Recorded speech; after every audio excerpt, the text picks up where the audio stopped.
Today at By Willa we're talking about how to shorten your jeans at home to get that on-trend frayed look at the hem. Firstly, before you do anything to your jeans, pop them in the washing machine to make sure they've had that little bit of shrinkage taken out of them. Then, turn the cuffs up from the outside to the length that you're looking for. Pop a couple of pins in so they stay to where you want them to be.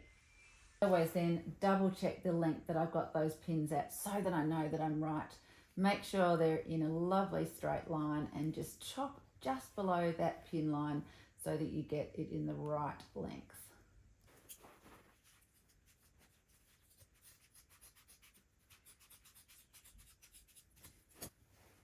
So once you've done one leg, then you need to replicate on the second leg.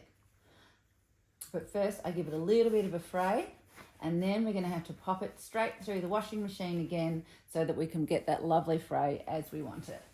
Now I'm happy with that length. It sits just above the ankle where I like them for the height that I am, and then throw them in the wash again to get that fray just a little bit extra, and you're done. I hope that gives you some great tips of how to shorten your jeans at home.